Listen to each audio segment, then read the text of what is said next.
Hi everyone. All right, we've got another documentary for you, and this is a recommendation that's come through. I was just trying to correct it. Just realized, is there a caption? Yeah. All right, there is. Just so we can kind of catch up, or I can kind of catch up with some of the things that have been said. Um, we've got All the King's Men, The Secret Life of Elvis. So we reacted to one not so long ago. So this is our second documentary that we're reacting to. So the last one was the last 24 hours, and this one is All the King's Men. All right, this is a long one. Strap in and let's go. Without any further ado, people, let's get the party started.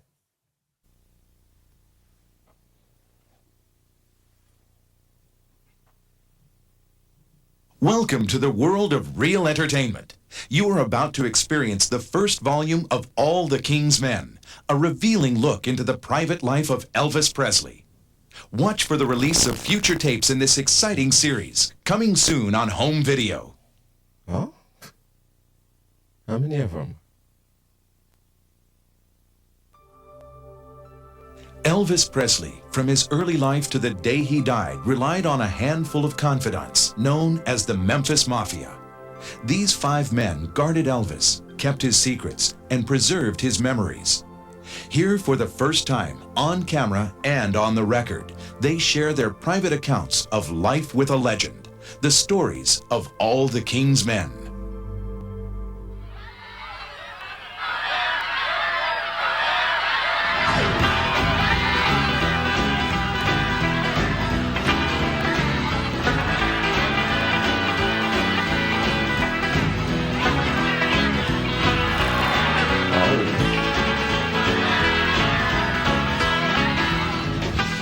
It was exciting. I thought, God, it's unbelievable. And it's my cousin here, and he's on the radio. It just was.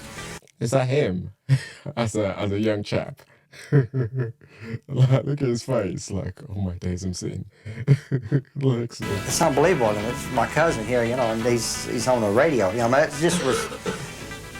The feeling's just really hard to describe. It really is. You got somebody that's done something in the family. Because I'm gonna be honest with you, nobody had.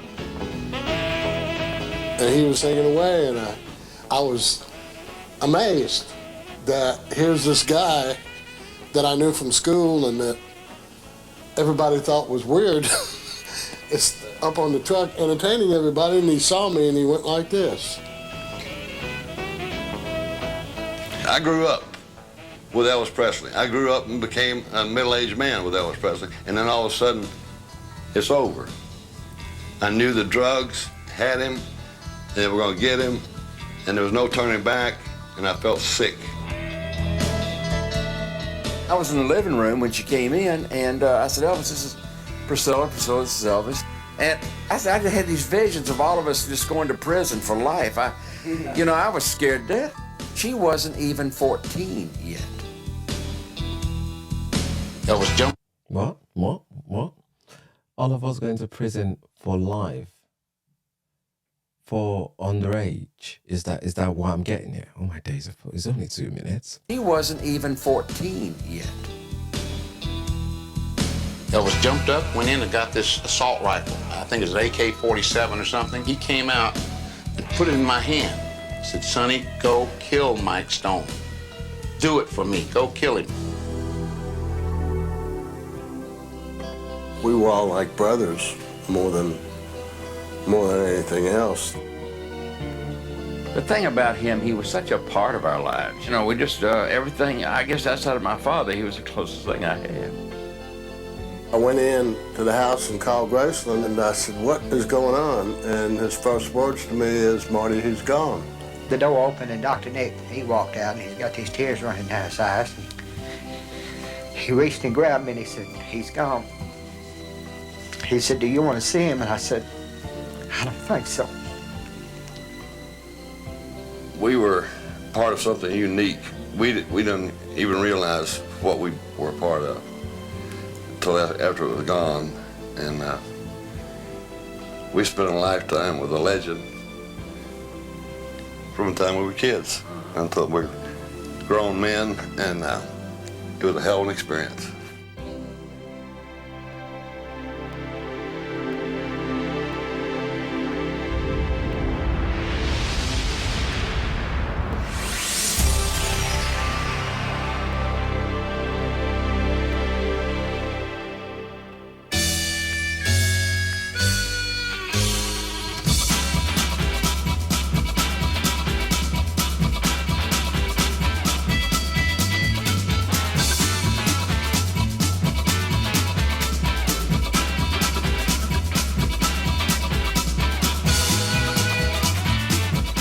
I'll tell you how different Elvis was.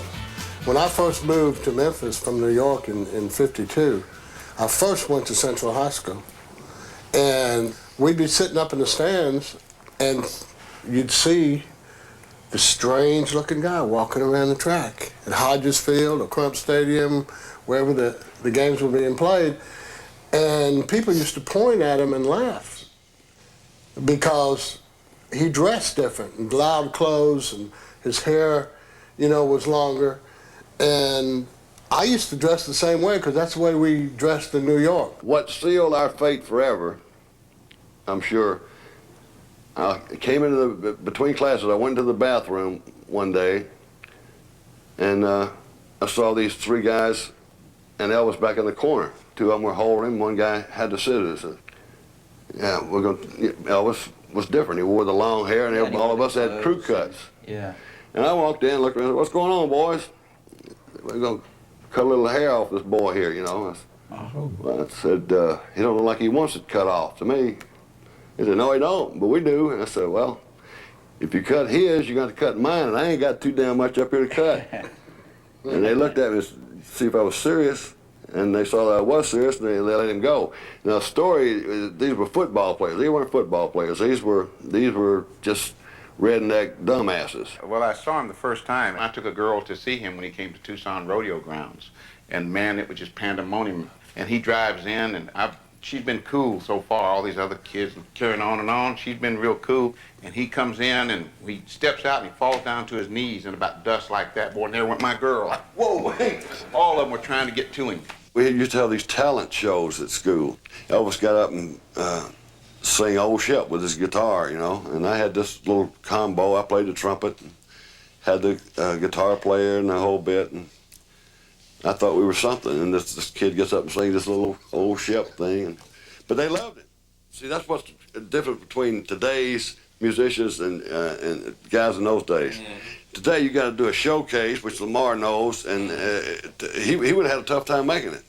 When we first started out, it was just straight, but something happened on stage one day where he moved a leg or something, and a little scream came out. So that's how this whole act evolved. No, but I don't know. I don't know about that bit. Today it would have struggled. His today was whenever this was recorded, I suppose.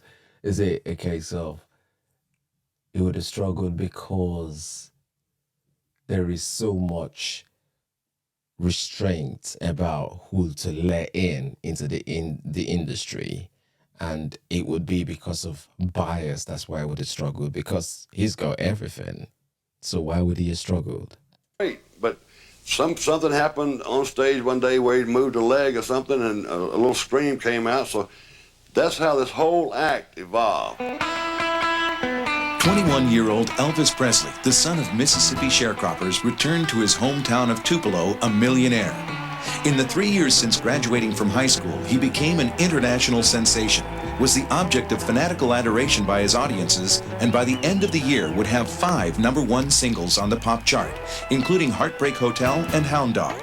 His sensual stage presence earned him the dubious nickname of Elvis the Pelvis, and the loyalty of the emerging youth culture. Elvis the Pelvis? Wow. I was thinking, who's that woman that's standing right there? It was just somebody that just got on the stage because she couldn't control herself. Heartbreak Hotel and Hound Dog. His sensual stage presence earned him the dubious nickname of Elvis the Pelvis, and the loyalty of the emerging youth culture. His parents, Vernon and Gladys Presley, were also caught up in their son's meteoric rise to fame. He had made his first demo record as a present for his adoring mother.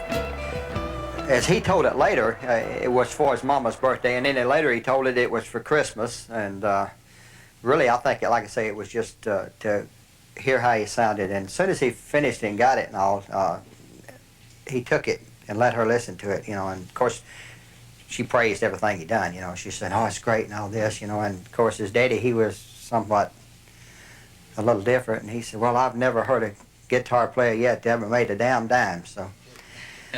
She was the strongest. She was the strong. In fact, Gladys was the leader of the family, period. When she got mad, she had her. She would take a whole lot, and then when she got mad, she'd strike. She used to brood a lot. That's where Elvis got his brooding. He was. Well, I think she worried so much about him, by him being, you know, an only child, and her losing one, and not really being able to have another one, and she just was so protective of him. She was really most of the time a real up type woman, you know. I mean, things didn't get her down that much. She was a loud talker, and Vernon was real quiet. Well, he was until he got to a point, and then he was a hitter, you know, and that. He abused her real bad a couple of times. Yeah, a couple of times, yeah. That's a big thing. You know, people who have talked about Elvis since he died, a big thing about him calling home because she wanted to check on him. But, you know, as Billy has told us in the past, because he wanted to check. That a big part of it was him checking to be sure that she was okay, that Vernon didn't hit her. See, I think that's where Elvis got his, I think he got his warmth from her. I also think he got his temper from her. The worst fights that, and Red knows about this, and Gladys and Elvis getting a fight, it was, and it always happened over the dinner table. I remember, that's Grace exactly right. Scared me half. I sat there just frozen, man. I was just scared to death because I didn't know what was going to happen. Boy, it just, I mean, they were in each other's face. And we'd been back home about, I guess a week from when we finished Y'all I Was Rocking. I was sitting beside Elvis, and there was a big plate of tomatoes and bacon and Crowder peas, and I think you were at the table, and I'm sitting there, and Gladys said something. Well, Elvis said, no, that's wrong. Well, she started. And then Vernon said something. He turned around to his dad and said, you don't need to say any more. Well, they started screaming. And Gladys picked up a plate full of tomatoes and just threw them all over Vernon. I mean, tomatoes went everywhere. I grabbed the crowd of peas, and I was going to head under the table. I said, there's no other way out here. I said, somebody's got to eat here, you know. It really got scary. I mean, it scared me to death. And that's the first time I'd ever seen a knockdown drag out like that. I mean, they were really, man. That's why he was so like her in that respect. When he lost his temper, he exploded. He didn't care who was in the room. He didn't care what he said about you, what he said about your family, what he said about your kids. And 30 seconds after he finished, he was sorry. He knew. But he would get over it quick. But that was a part of our relationship. I mean, that was the way our relationship was with each other, that you allow somebody you care about to do that. Yeah, but that if it is the case that he was exposed to that level of domestic abuse and violence within his household, that tells me that it is a behavior that he's gone to consider as appropriate behavior. It's his life. It was his experience, and is the time that he would have had to develop those skills of managing or understanding what a healthy relationship looks like. He was denied of those opportunities. So when it comes to being able to regulate your emotions, it's like, it don't matter if he was a grown man. It's like, oh, this is how the adults around me used to do it, so this is what I do, sort of thing. If that's the case, that he our relationship, I mean, that was the way our relationship was with each other, that you allow somebody you care about to do that, to let the steam The out. only person that I've never known that really, when he got mad, it was like a dark cloud enveloped everything, and everyone around was affected by it. He may not be angry at you, he may be angry at him, but his anger was so forceful that it just, you couldn't wait for him to get out of it because it was bad. He could push the buttons harder than anybody alive. I mean, he knew how to push the buttons, and when he pushed them, I mean, I've read myself, Sonny, Marty, I've seen us all double up. I mean, he's doubled us up in pain. Teenage hearts across the country checked into Heartbreak Hotel in 1958 as Elvis is drafted into the Army. I, do solemnly swear that I will bear true faith and allegiance to the United States of America. Elvis is now marching to a different beat. Not only is he leaving behind a phenomenal recording career, but also a string of top 10 movie hits, among them King Creole, Love Me Tender, and Jailhouse Rock. When Elvis surrenders his trademark long hair, the shearing makes the front pages of newspapers and magazines around the world. Posted to Germany, Private Presley is assigned to a tank unit, but would find he can't escape the assault of a photo-hungry press corps. Even with constant attention, Elvis politely answers reporters' questions with a diplomat's flair. Miss the singing career very much, or are you enjoying this Army life? I miss my singing career very much. And at the same time, the Army is a pretty good deal, too. Elvis hated being there because he thought his career was over with. I mean, you know, he had this fast rise to the top all of a sudden in 3 years, and then bam, in the Army. Sure. He become a movie star, the greatest record-selling singer ever, and then bam, here you are in Germany. Well, on the post and everywhere else, he was a soldier. He did his job. I mean, he stood up in the cold, up on the border in the wintertime in Grafenwehr, freezing weather, sitting in a Jeep as a scout, watching the Russians on the other side of the fence.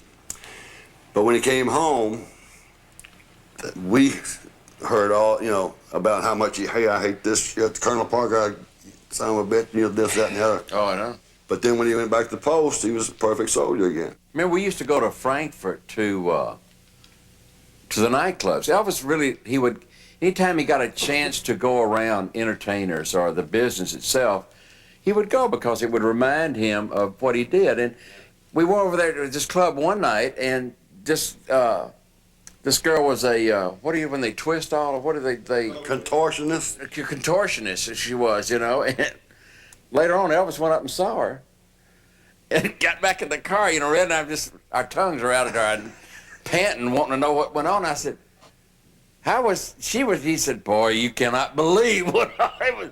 Man, well, we pried on him for 2 days trying to get what went on in there. It was just, it was unbelievable. Things like that would happen to him. We didn't happen. It didn't happen to us, and we just thought it was great. I said, did she do all? He said, oh, yeah. Girls were always coming to the house. So, and I didn't speak any, I'd learned a few German words, like, du schlafen mit mir. What's that mean? The important ones. Yeah. So this one real cute little girl came to the door, and she started speaking. She couldn't speak English, and I couldn't speak German, and I finally said, let's get to the chase. Du schlafen mit Elvis? Yeah. So he hadn't come home from the base yet, so I sneaked her up to the room and put her in the room. Yeah. And in about 10 minutes, Elvis came home, and I said, Elvis, I left a little present in your room up there. Oh, really? And he went up there, and 3 or 4 hours later, they came out. Grinning ear to ear. We would go on leave to Paris, and we would go over to the Lido and see the Lido show. And the Lido girls were actually a group of girls called the Bluebell Girls. And after the show, Elvis invited them all over to the hotel. So about 4 or 5 o'clock in the afternoon, this guy called my room, and I answered, and I said, hello, and he said, sir, he said, listen to me. And I said, what do you want to tell me? He said, y'all have all the women over there. And I said, really? He said, what women? He said, the dancers. We can't start the show. And so I went to Elvis' room, and I opened his door up, and it looked like a harem. And I mean, they were just, we're talking everywhere. You know, I had stepped on 4 or 5 of them trying to get to the room. And it was like a parade. Girls were walking through with their stockings around their necks and carrying their purses and their clothes. And We loaded all 5 limousines up to take them back over to the hotel. It was really... I think this is a good place.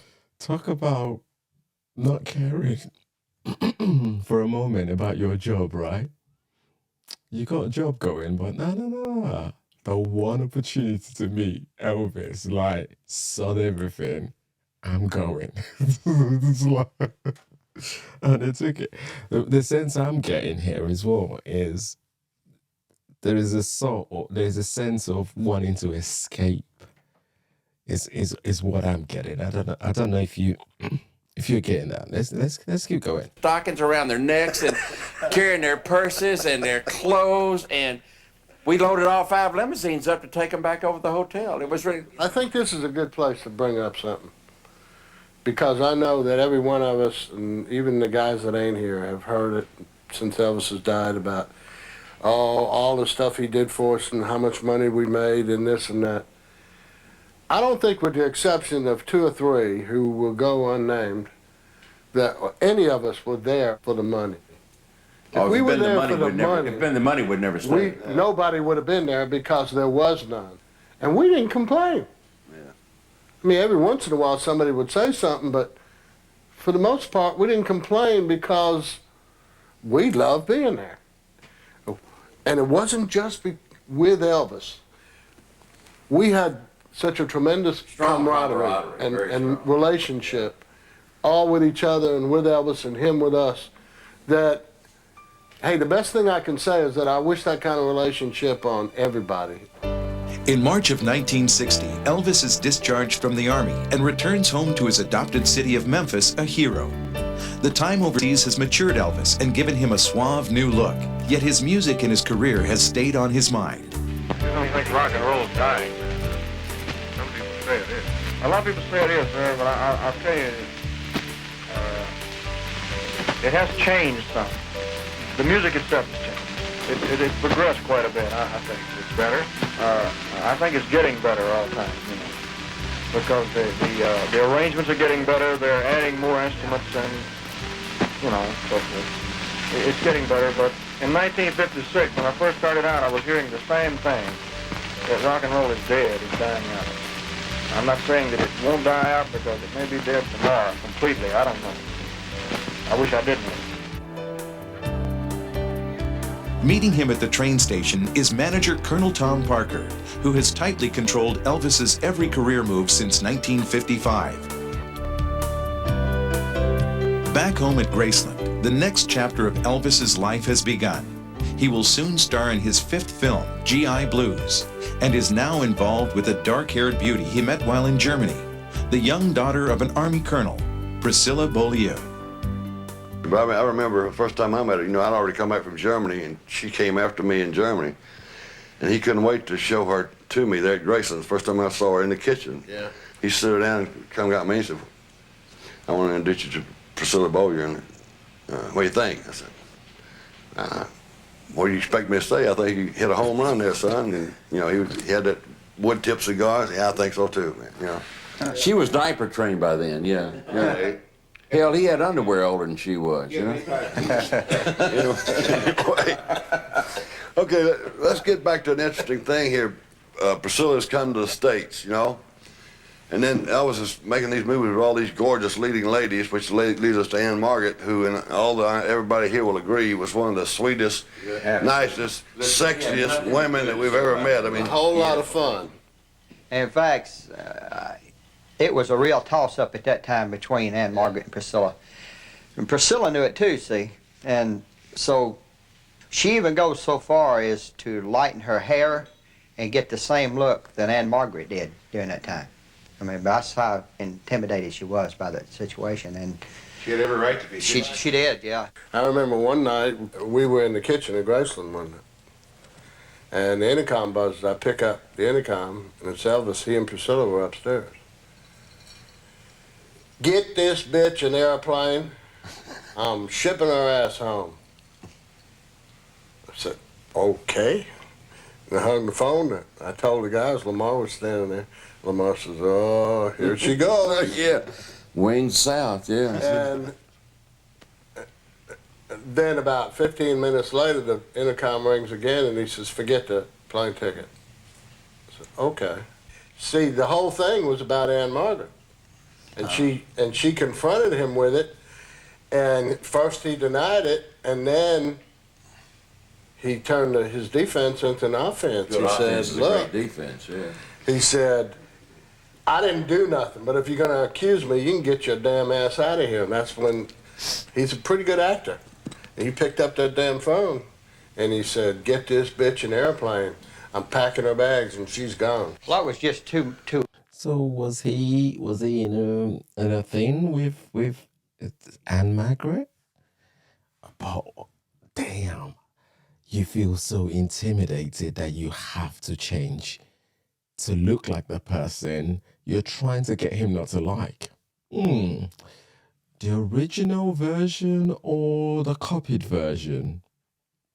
Think about that for a second. You're meant to try and be you. He's a pretty good actor. And he picked up that damn phone, and he said, get this bitch an airplane. I'm packing her bags, and she's gone. Well, that was just too obvious, you know. I mean, Yeah. she was reading all this stuff, you know, and everything else. And, of course, he was saying, you know, you're going to read all these things about me with every co-star and every woman, you know, that's around.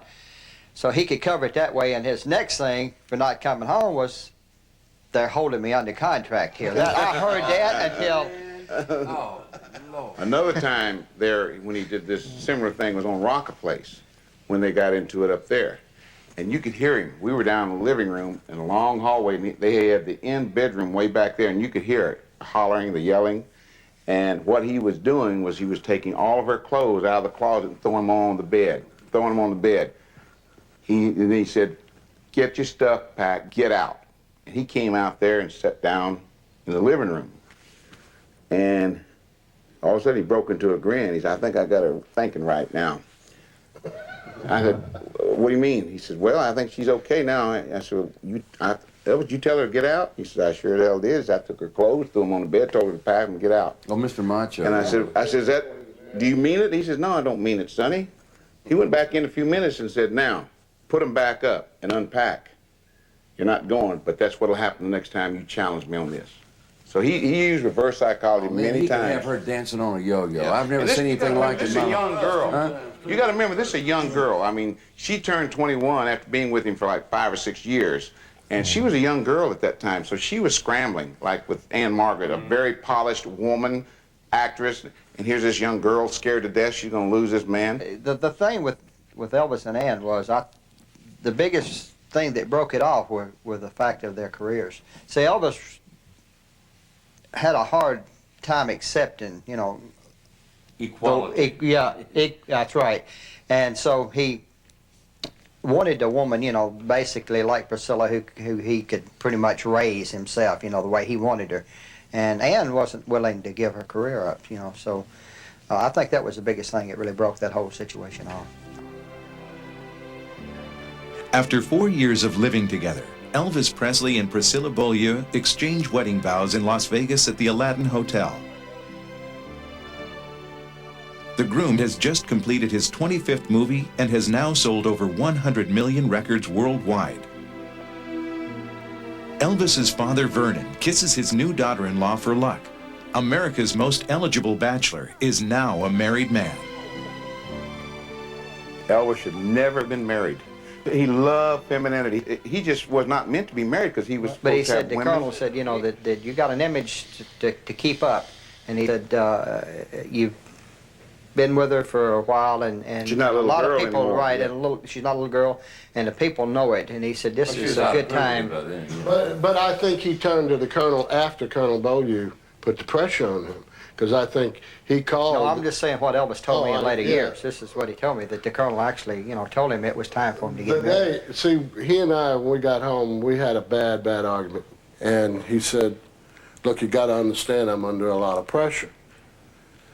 And I still, you know, I said, yeah, what kind of pressure? Just like that. And he said, they're pressuring me into marrying Priscilla. And I looked at him and said, what do you mean, who's pressuring? He said, her father.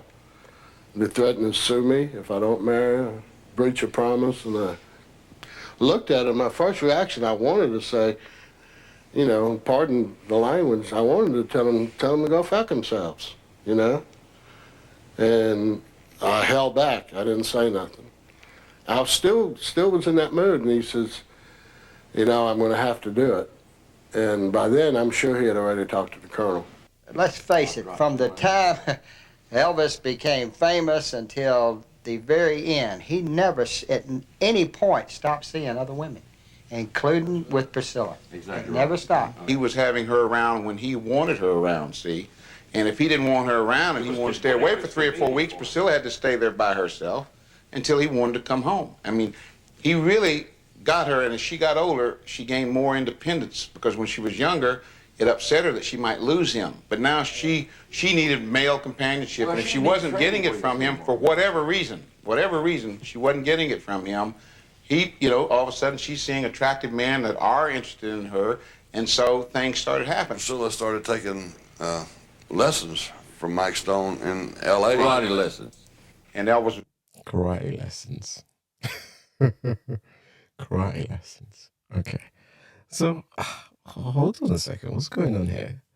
So, he didn't want to marry her in the first place. So, it was all from the sounds of that, it sounded as though is part of creating an image sort of thing, or boosting an image from a business sense. That's what this is sounding like, because if the colonel's pressuring, yes, it's normal for the parent of the partner to go, all right, yeah, you've been together for a long time now, what are you guys actually doing? That's normal. But then when your manager is the one that's then applying that pressure to go, yep, you got to do it, and he's there saying he doesn't want to do it, and his friends, so-called friends, are kind of going lip zipped, not saying anything. Why? But you're friends. Men that are interested in her, and so things started happening. Priscilla started taking lessons from Mike Stone in L.A. Karate lessons. And Elvis was very impressed with Mike Stone, because he'd had like 93 or 96 bouts as a black belt and never lost one. He had never lost one bout. And first, he was teaching her, and it just turned into something else, you know? And it evolved into an affair. Mike Stone was married at the time. It broke up his marriage. So it just went from bad to worse there for a little while. You know, they happen. That's, you know. And Elvis started talking to us about this guy breaking up his home. And he all of a sudden started losing it and saying things like that. God, you don't understand. And he's saying this and that. And then Elvis sat down and he said, Sonny, get out, get out. So I was at the foot of the bed and I got down on my knees. He said, come here. And he put his hands out. And I took his hands and he said, look at me, man. And I started looking at him. He was trying to give me suggestion by concentrating on, you got to kill him, Sonny. You got to do it, man. You got to do it. He's breaking up my family. Very low key. And I'm fighting. I said, no, Elvis. He said, Sonny, you can do it. I know you can do it, man. He's done this. My baby, my wife. I don't have him anymore. And I said, Elvis, no. And Red's over at voice said, Elvis, come on. Elvis jumped up, went in and got this assault rifle. I think it was an AK-47 or something. And he came out, or either Thompson machine guns, one of the two, and he came out and put it in my hand. He said, Sonny, go kill Mike Stone. Do it for me. Go kill him.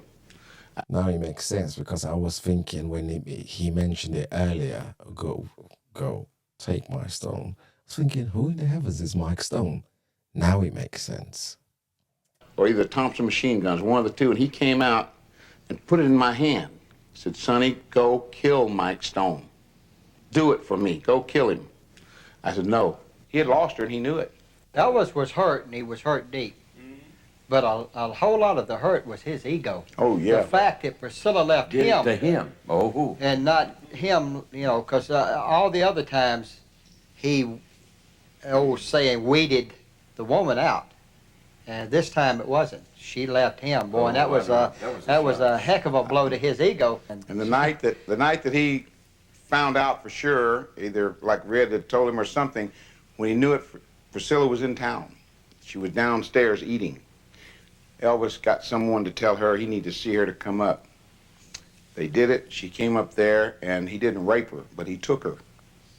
and and remarked to her about Mike Stone, can he do this, so forth and so on. And then when she went back down and she was right, Pat was there, his wife, and Judy, and her face was real flushed, real red. And she said, he just took me up there. Scared me to death at first, but he just took me. In L.A., I came out there on a visit. I was out there on business. I came up to the house. For some reason, he was outside, and I got out of the car.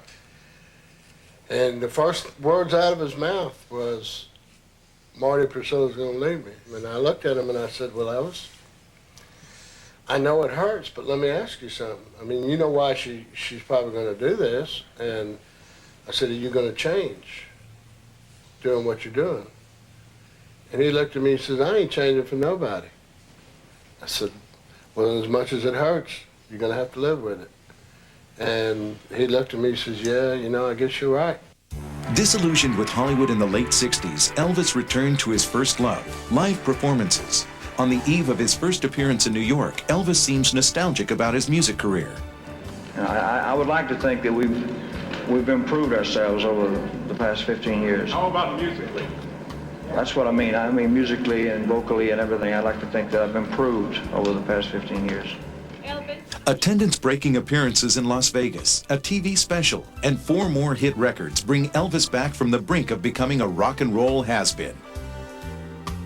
He's quite aware of the thin line between the person and the performer. Are you satisfied with the image you've established?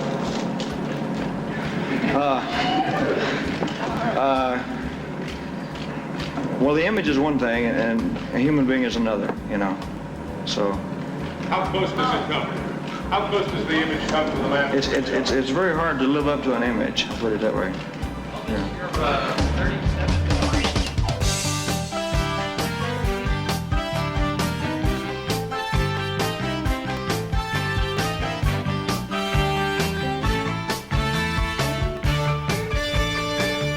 You can't imagine the pressure and everything involved in being in Las Vegas for 4 solid weeks working, another week to rehearse, 2 more weeks after was kind of playtime, but 2 shows a night, 7 days a week. Nobody does that.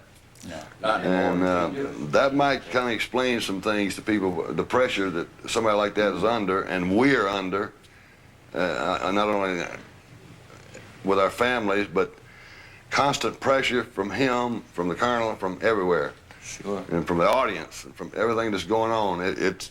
You cannot imagine. You know, the early... I don't know, man. I don't know.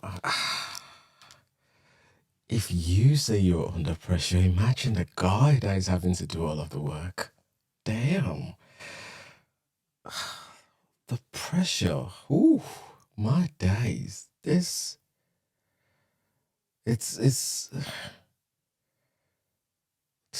You wonder why things kind of ended the way it did? Pressure from him, from the colonel, from everywhere. Sure. And from the audience, and from everything that's going on. You cannot imagine.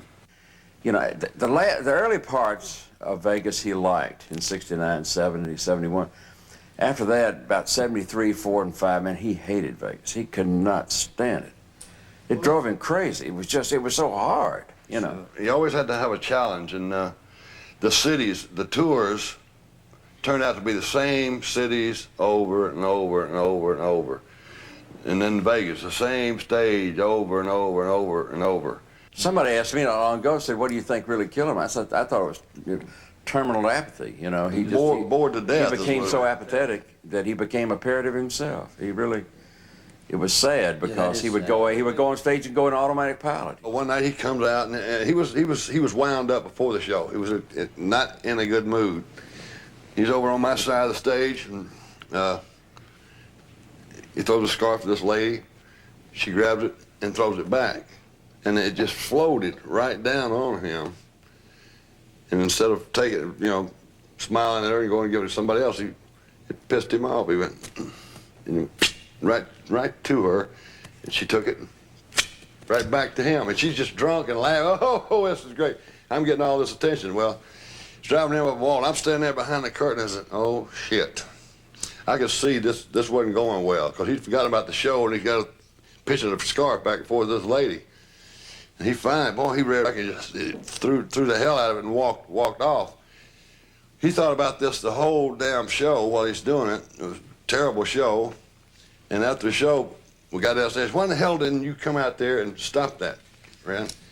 I said, stop a lady from throwing a scarf? I mean, I'm supposed to walk out in the middle of the show and chew a lady out who, you know, who's doing nothing but throwing a scarf. He said, God damn it, don't, you know, don't talk back to me. He got quiet. In a few minutes, he come out, I mean, at a very fast pace. He always had that gun. He was trying to pull this gun out. I said, God damn it, don't you ever talk to me in front of the security like that. So I just turned around, leaned on the bar, you know, when he came right in front of me, and I'm waiting, you know, if he's going to do something, he's going to get one shot.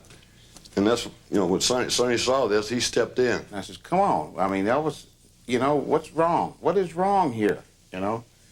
And he said, I'm not having anyone speak to me like he spoke to me, and it was already starting to settle down because he knew if he didn't, he was going to be in a lot of trouble. And Red left the bar, went into the kitchen. We got a stand-up refrigerator door, and he hauled off all of a sudden and hit that freezer door, and a big dent just went in it, you know? And he said, damn it, what is this about? I've had it. So there again was the thing where Elvis could push you to a point, and he knew when to stop. Well, he got handy with a gun there in Vegas. There was some funny incidents.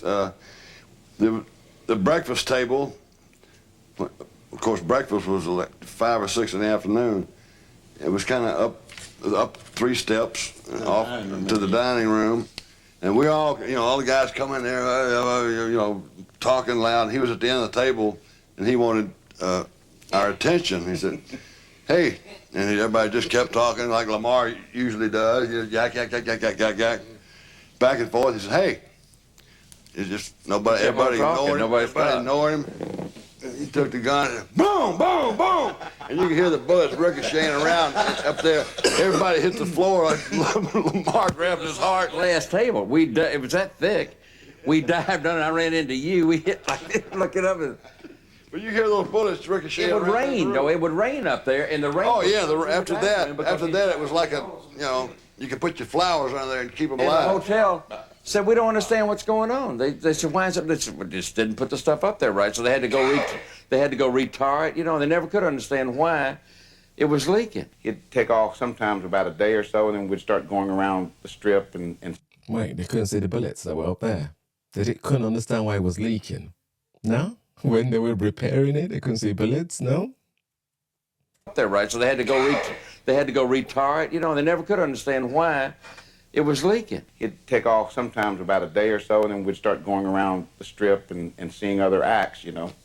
And so we went over to the Landmark, and there was Jimmy Dean and the Imperials were backing. So something happened where Elvis invited them, and I guess Jimmy Dean was invited, I don't know, but I know he told the guys, y'all come on over to the hotel.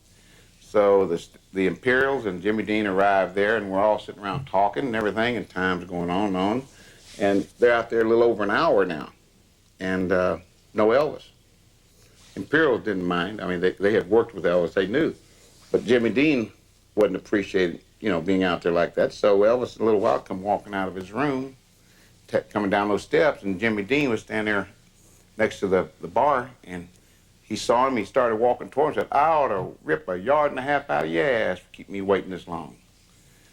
And Elvis boy took that gun out, put it right underneath his chin, and said, I ought to shoot your damn brains out for even talking to me like that.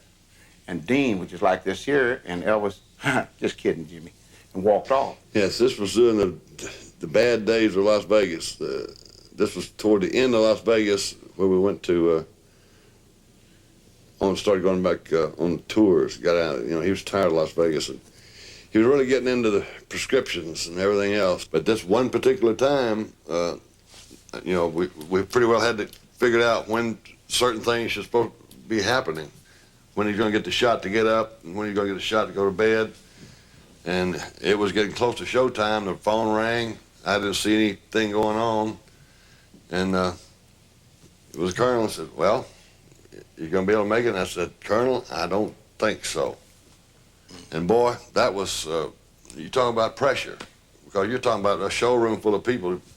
You got to go down, somebody got to go tell them that no show tonight. A lot of people ask questions about whether the Colonel, and a statement that he made, whether he knew whether Elvis was having problems or not, and taking stuff and what have you. And he denies, yeah, but he says he didn't, and that answers a whole lot of questions to a lot of people that he knew, just by calling up there asking. Colonel knows also, he and I talked about it, because I was on the road in advance, setting up security at the hotel and everything, so I went ahead of each show with Colonel Parker, and he told me, he said, Sonny, he's getting worse, it seems. I said, he is, Colonel. He's getting worse about it. So, Colonel was well aware that Elvis had a problem. Even though Elvis continues to perform at sold-out concerts, loyal fans ignore the fact that the man who once gyrated across the stage can no longer fit into trademark jumpsuits. In 1973, Elvis and Priscilla divorce. Elvis finds comfort in a woman who would take care of him in the darker days to come, former model Linda Thompson. Linda was with him for 4 years, from 72 to 76, and all of that, most of that time, you know, she stayed the same. This guy is, wow. The level of pressure, not only just from doing what he did in terms of performance and stuff like that, but from within his family and all of that. It's just, wow. The guy couldn't catch a break. Linda Thompson. Linda was with him for 4 years, from 72 to 76, and all of that, most of that time, you know, she stayed the same all the time. She dressed flashy. I mean, Elvis loved for her to dress that way, and yeah. And she went through, this was during a period of kind of going downhill. She went through some stuff, and she probably saved his life. You know, we've always contended, had she been there at Graceland when Elvis died, that she'd have checked on him and it never would have happened. She'd have got in there in time. He had something one night in Las Vegas, and what do? He'd take these big green bombs, man, Placidel, and after a while, probably more than that. And then he'd wait for them to hit, and he'd eat or read or whatever. And he loved to get that feeling, you know. He would just sit there and go to sleep. And of course, she was always there to put him to sleep, make sure he was asleep. Well, he was eating an apple. He was laying down one night, eating an apple, and it hit him. And what he had in his mouth got stuck in his throat. You know, he was choking to death, and she happened to be there, flipped him over, and did whatever it took and knocked it out. You know, he was so. 1 second, I want these big green things that they're talking about, or 750 Placidel, they're hypnotics. You just call them green footballs. Yeah, and that's what he was taking that would literally just knock him out. He could be eating, and it happens so quick when it hits, it's just within about 10 seconds, you go sound asleep. Go ahead, Lamar.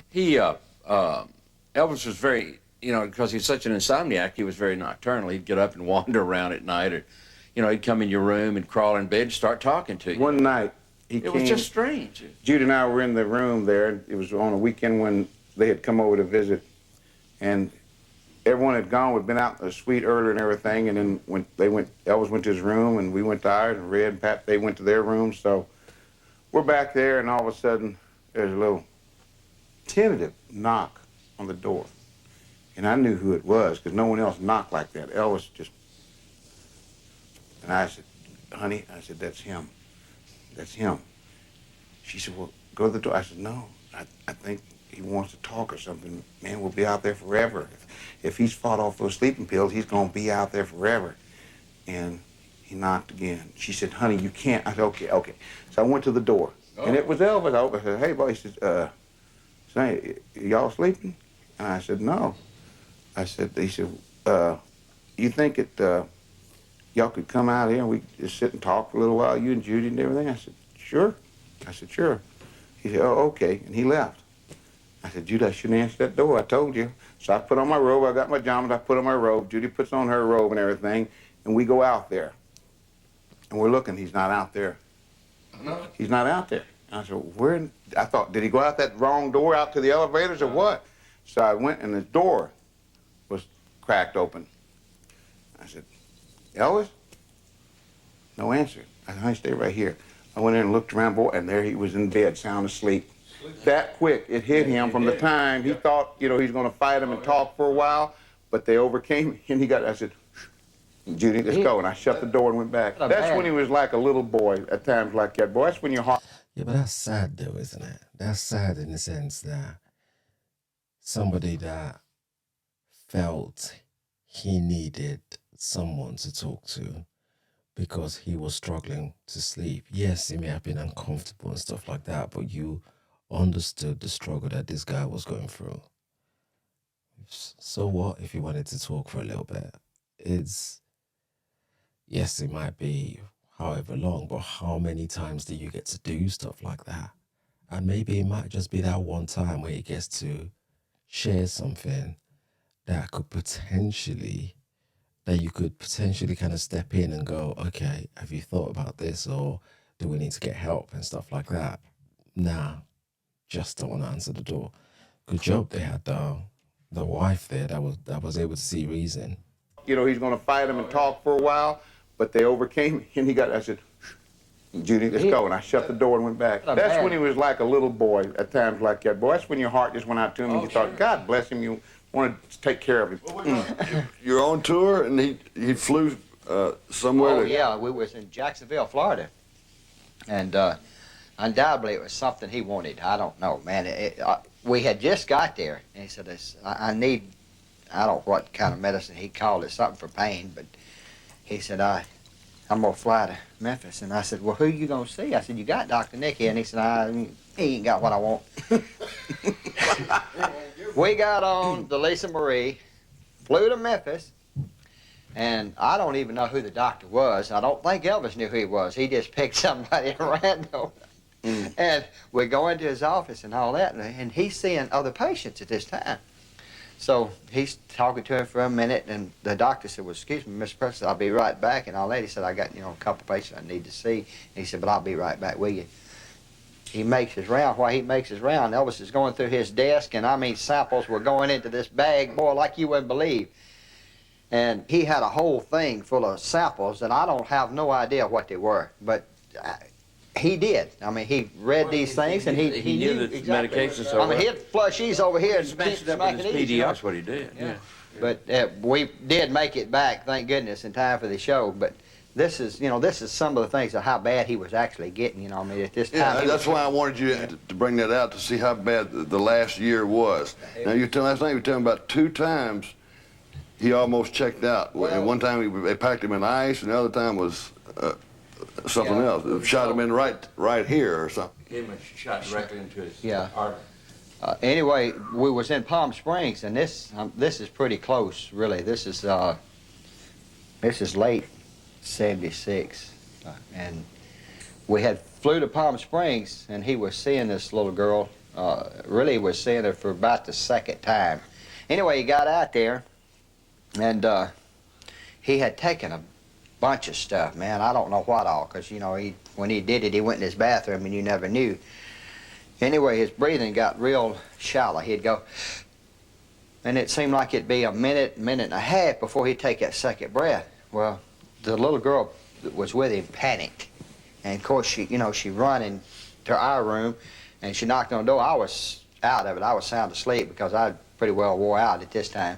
And my wife, she happened to be up. And anyway, she goes in there, and he was still doing that same thing. He'd go,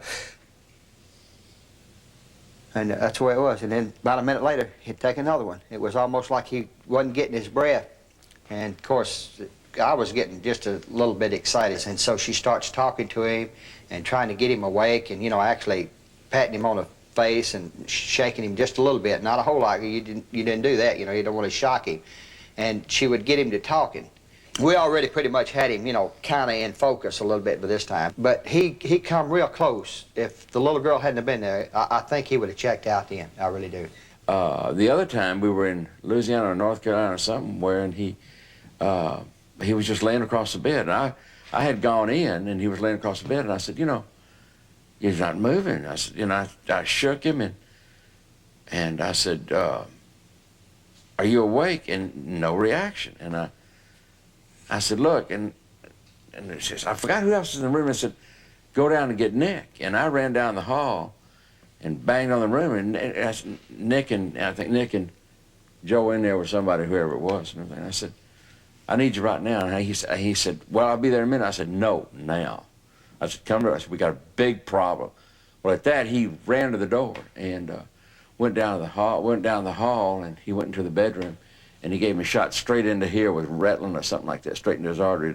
And boy, it was like a John Travolta picture. He was straight up, just like that. He was out of it. Right then, that's the one the most commonly known for individuals that are struggling with ADHD. If I remember correctly, I think that's the medication that's used to kind of manage that, isn't it? Unless I'm thinking about something else. But okay, we've got big problems. We've got big problems, or Elvis is struggling and we need to get him some help. Why does he? Why is nobody really looking at treating this? And he gave me a shot straight into here with Retlin or something like that, straight into his artery. And boy, it was like a John Travolta picture. He was straight up, just like that. He was out of it. Well, when we got off of that tour, we were home a few days, and that's when he had his dad call everybody. He called them, and then he called me, and he said, Vernon said, Red, we've got to cut back on some expenses here. We're spending too much money, and we're going to have to let some people go. And I can't explain the feeling. I just felt empty after all these years, after all we'd gone through. But I knew, I'd gone and come back. I knew I'd never go back. I knew this was it. It was over forever. I grew up with Elvis Presley. I grew up and became a middle-aged man with Elvis Presley. And then all of a sudden, it's over. I knew the drugs had him, and they were going to get him, and there was no turning back, and I felt sick. And I said, I'm going to write a book about my life story, and with Elvis. And in this book, I was going to try one more time to wake this idiot up. And he called me, and we discussed the book. We had a long conversation. It was on tape. And he said, well, do what you got to do, Red. And I did. All I've ever done is try to maybe sometimes overprotect you. And that's the God's truth. Well, you know what it is. That old guy said, cool down, look. Yeah. Well, that's the God's truth. We sure didn't communicate in the last year or so. You have been pretty fucked up. He was so wrong on one thing. And listen, don't get paranoid. Because I'm just been talking to you as a friend. I went on a private line into that fucking soul up. Right. I am not fucked up. By no means. On the contrary, and I've been in a better condition in my life. I went through a divorce. You were there. Yeah. What I'm saying... That wedding thing. It was staying there over and done with so quick until I realized I was married. Oh, yeah. Oh, you're talking about your wedding, yeah. Yeah. Let me say one more thing before we hang up. If everybody's worried about the book, tell them not to. If I can tell all from day one the good days. You do whatever you have to do. Okey-doke. I just want to let you and Pat and I'm still here. Okay. I appreciate that. Bye-bye. Yeah. So you're having a private conversation with somebody that's supposed to be your friend. And what you decided to do was, I'm going to record this private moment, and then I'm going to share it as evidence to show that I tried to wake this guy up. The guy you speak of is someone, well, you could hear from that phone conversation, someone that was obviously still struggling. The fact that he brought his wedding up says that he still hasn't processed or dealt with that. Yes, he was doing whatever it was he was doing, but that is a rejection that he still hasn't dealt with. And this is how we manage it. I'm still here. Okay. I appreciate that.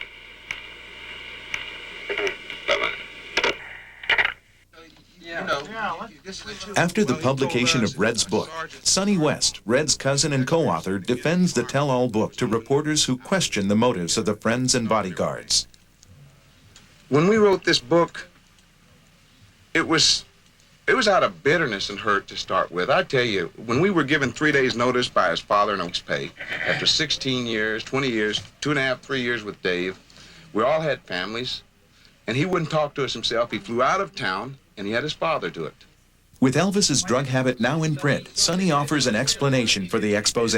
What do you mean by that? When I said maybe it will do some good for him, for the drug culture, for people to realize no one is out of reach of drugs, man. Here is a man that had it in the palm of his hand and started off with it that way, and the drugs took it away from him. We all knew that I'm really sorry, but this sounds like excuses to me.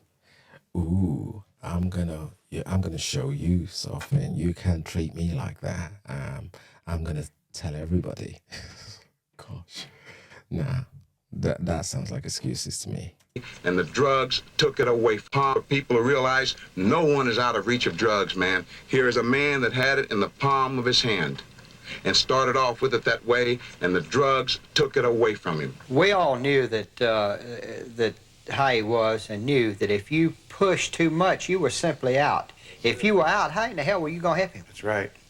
You know, we knew the situation, so we're in here trying to do what we can of what he'll allow you to do.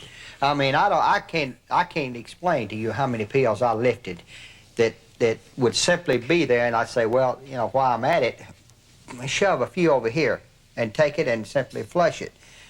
But if he didn't get that feeling, he knew something was wrong, so you had to work real careful. I mean, it's literally, let me say that I stole from Elvis Presley. I did. I took pills, and I'd take Placidils and drain them suckers with a needle and then blow air back into them to hold them up, so because there'd be too many. And that way I cut down as best I could. But if he didn't get that feeling, boy, he was somewhere getting them. So you're damned if you do and you're damned if you don't. When I first went to work for him, I was like 21 years old, and he was like the big brother that had been out there and seen part of the world and everything, and I was learning from him, and he was taking care of us. At the end, it had reversed, where he was like a little boy that had gone off and gotten some trouble, and now we were trying to help him out, pull him through it. Just almost a reversal of the roles, you know. By now, Elvis is pretty well hooked. It's, like Red said, it wasn't no going back. And Elvis, be honest with you, was totally wore out. Mm-hmm. Totally. No. And Ginger came on the scene, Ginger Alder. Ginger is a very pretty woman, and she was young. Here's a 22-year-old that's got a lifestyle that she likes, and here's a 42-year-old that had done everything in the world and not too much interested him anymore. I mean, he had done it all. I mean, you know, whatever you name, he probably had done it. And he asked me one night, he said, what is it? He said, she acts like she don't want to be around sometimes. I said, Ginger likes showing you off. The fact that she's going with you, she wants her family to meet you, her friends to meet you. This is her way. And she enjoys nightclubs. She enjoys pool parties. I said, all the things you've already done. I said, now, in order to hold her, you've got to give a little. I mean, you've got to go to her lifestyle and not so much expecting her to do all yours. And I've experienced a whole year of him and Ginger, and I am sick to the bone of it. And I told my wife, I said, man, I am sick of it. I'm tired of it. I said, I wish he would ditch her, get somebody else. I said, but nothing you say seems to change his mind. And I said, you know, I've just about had it. I said, I just can't handle it. She said, look, I never will forget that because it stood out. She said, just bear with him. She said, because, you know, we might not have him long.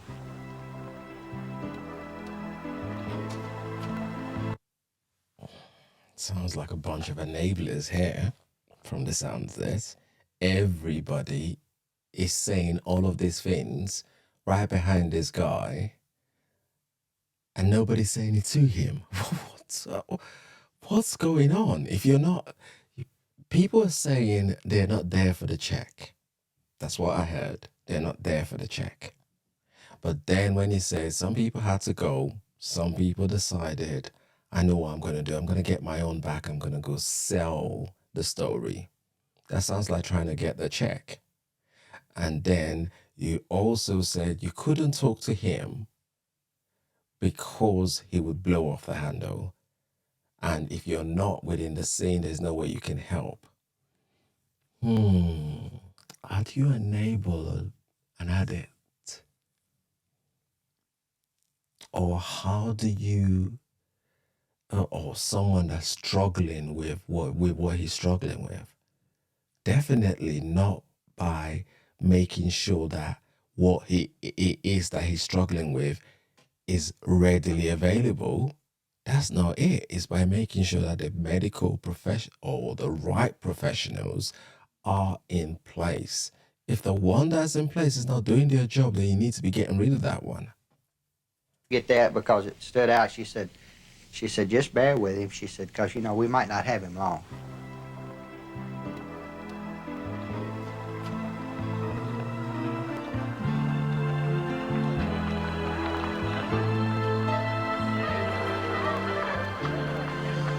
He had gone to the dentist to have a crown redone. After that, we came back to Graceland, and he went upstairs with Ginger, and I didn't find out till later what it was, because he normally, you know, he's up this time, he's wanting to do things, you know. So I asked him, I said, you gonna be up? And he said, yeah. He said, I'll probably call it a night, which was unusual. So about, I guess about 4 o'clock in the morning, I got this phone call, and he said, would you and Joe come out here? I said, me and Ginger want to go down and play some racquetball. So we got dressed, and we go out there and meet him and go to the racquetball building he's got on his property. He had one built. And we're starting to play racquetball. Anyway, I kept hitting the ball. You almost had to hit it right to Elvis because he was not going to move, you know. I mean, it's just that simple. So I'd hit the ball to him, and instead of him trying to hit the ball back, he was trying to hit me with it. And a couple of times succeeded. And boy, when he hit it hard, that ball would sting the fool out of you. So this one time, boy, I hit it real hard, and he swung at it, boy. I mean, he was going to lay it on me this time, but he swung it, he missed it, and he hit himself on the shin. Oh. Well, he hollered, and here he goes limping out, and he sat down, and he started to raise his pants leg. When he did, I said, is it bleeding? He said, I don't think so, and I reached and got it, pulled it back down. I said, hell, if it ain't bleeding, it ain't hurting. And of course, he threw the racket at me at that time. And then he got on the piano, and he was playing the piano, and all night he sang some gospel song, just briefly, you know, just part of it. And then he got on Blue Eyes Crying in the Rain, and he played that, and he pretty much went all the way through that one. And then I had asked him about Ginger, see, because it was strange for him to come from the dentist's office and stay in his room that long and then call me later. I knew something wasn't right. I knew he wasn't going to go to bed. So I asked him, I said, look, I said, what was wrong? I said, you and Ginger came upstairs, and I said, later you called me, you know, play racquetball. I said, well, what's the problem? He said, oh, hell, so she's not going on the first part of this tour. And he said, that reminds me. He said, you remember that little girl I took to Palm Springs? I said, yeah. He said, get in touch with her. I want her to go on the first part of the tour, and then before Ginger gets there, we'll send her back. So I said, okay. And we went up, you know, he got up, we went back to the house. And we go upstairs, and Joe waited downstairs. My wife waited downstairs for me. We go in the bathroom, and he's wanting me to wash and dry his hair. That's as close to a bath at that time as he got.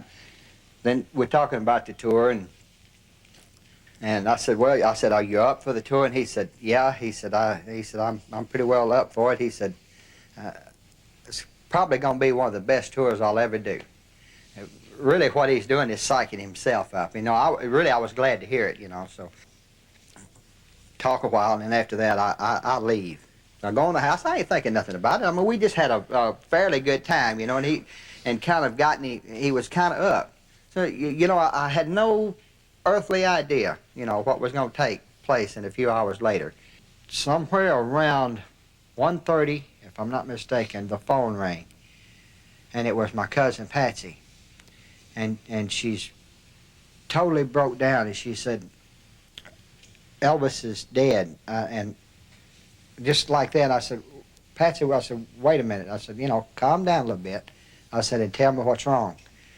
She said, well, they've taken him to the hospital and said, he's dead. I said, Patsy, I said, now, we've done this a lot of times. I said, you know, this ain't the first time. I said, it's probably just another one of those situations where he couldn't breathe good. And I said, he'll be all right. And to me, you know, I mean, I could never imagine Elvis dead. I mean, the man was bigger than life to me. So she insisted. The man was bigger than life. This life was being slowly drained away right in front of your eyes, and your wife mentioned this to you, and you say, I never thought he could die because he was bigger than life. Okay. To me, you know, I mean, I could never imagine Elvis dead. I mean, the man was bigger than life to me. So she insisted that he was dead, so I hung the phone up, and I told my wife, I said, I got to go to the hospital. I said, Elvis is in the hospital. And she said, what's wrong? I said, well, Patsy says he's dead. I said, but, you know, maybe when we get there, everything will be, you know, okay.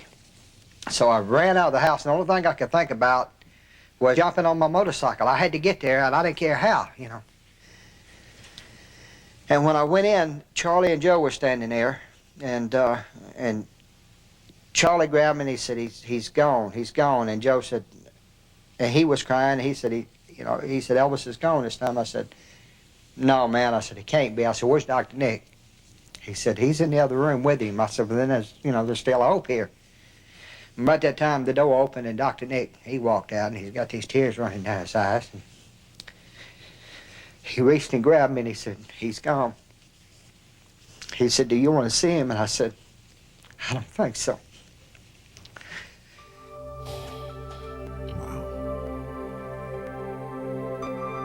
I just got mad at him because he died. I said, you had no right. I said, you deprived everybody of a lot of good things, and I said, you had no right to die. I wanted to jerk him up out of the casket and shake him. You know, I just felt like he didn't have a right to die. I didn't think it was right.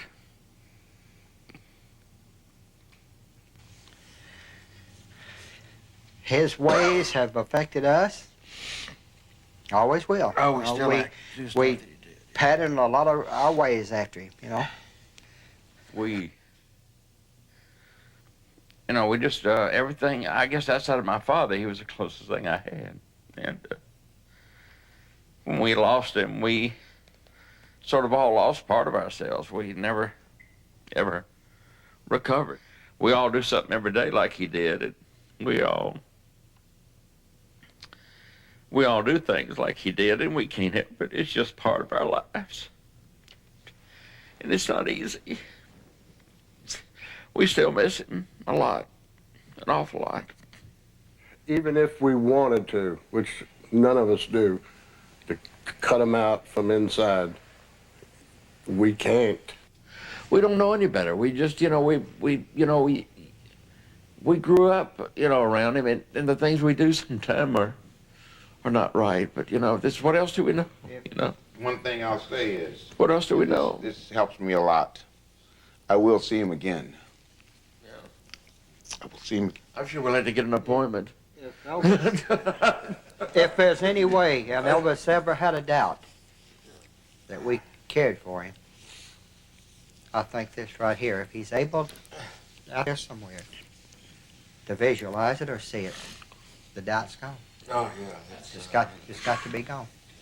It's funny, okay, it's been 20 years now, almost. And it started out with a little group. Others came along. They've all gone, but the original group is sitting right here. Mm-hmm. We were part of something unique. We didn't even realize what we were part of until after it was gone. And we spent a lifetime with a legend from the time we were kids until we were grown men, and it was a hell of an experience.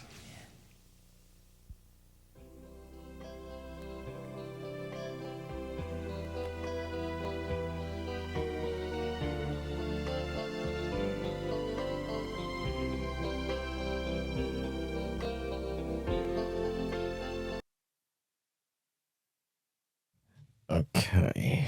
Oh gosh. Wow.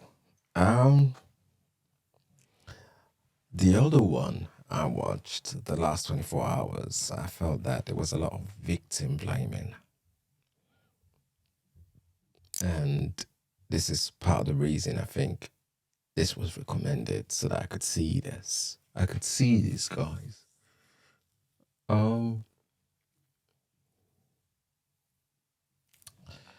They say they didn't know any better. The question is, how did he expect Elvis to know any better? Somebody that had the experience that he had. It sounds like Elvis's life and the pressure of life, because they said he had everything, and yet he got addicted. But did he have everything? Yes, in the face of things, he was popular, he was having the girls and all of this sort of stuff. But is that what having everything is? He had money, but at the same time they're saying he didn't have any money. It's kind of a bit of a contradiction right there. This is what I've got so far. What I've got so far is the life of this man is not one that was that one having experience that you would want to wish on anyone, because from an early age he was exposed to nothing. So he was exposed to deprivation, as they were in a poor family. He was exposed to domestic violence, and as a child, what we know from people or from children, what research tells us is that children that are exposed to behaviors such as these, the likelihood of replicating similar behaviors increases. So it could go one of two ways. It could either go in a way where they become perpetrators of these sort of behaviors, or they become victims themselves.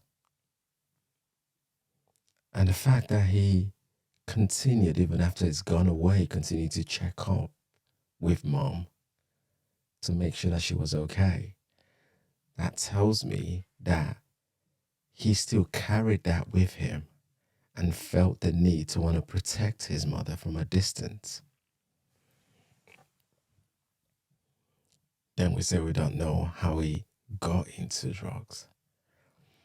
Okay, let's look at this way. All of the pressures he was going through in terms of working like a donkey, because that's basically what he was doing. The manager was using him to feed his drug or his gambling addiction. And he didn't want to get married, but then get pressured to get married. And just when he thinks, okay, I've got this, yes, I'm doing what I'm doing, but when I come home, this is my little setup, this is my family, then he gets rejected. And that level, that sense of rejection was not one that he was able to really deal with.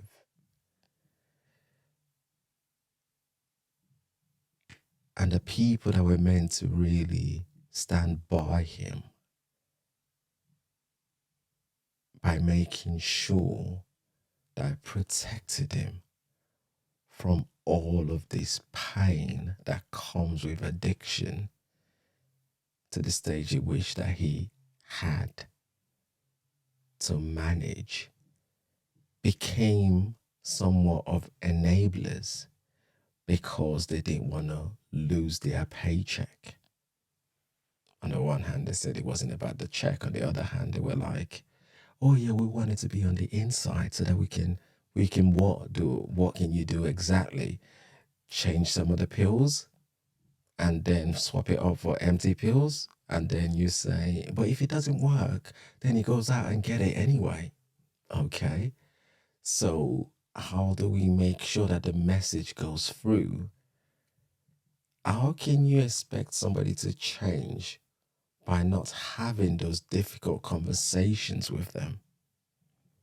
But then you're getting kicked off the team and you go sell your story. And then you come back and say, oh, we were angry at the time. We just wanted people to know that fame still affects you as well. You can get into, come on, people, come on, give it a rest. Oh, dear. It is quite a sad story, isn't it? It's quite a sad story that for someone as gifted as he was surrounded by people that could have done better. We're not saying that his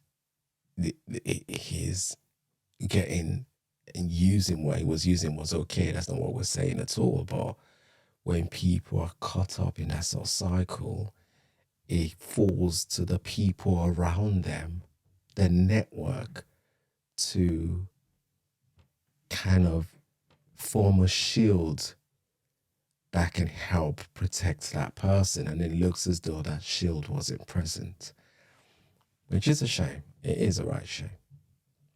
Let me know what you think in the comment section below. Damn. Oh my days. I've been talking for quite a while as well, isn't it? And it's an hour and 20-something minutes already.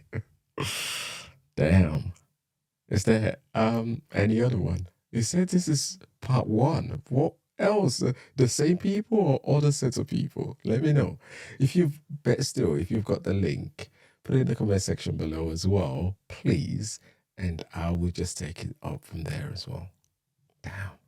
Okay. If you like what we're all about, please like, subscribe if you're still with us by this time, and join the community. Until next time, people, it has been Kings. Peace. Bye for now.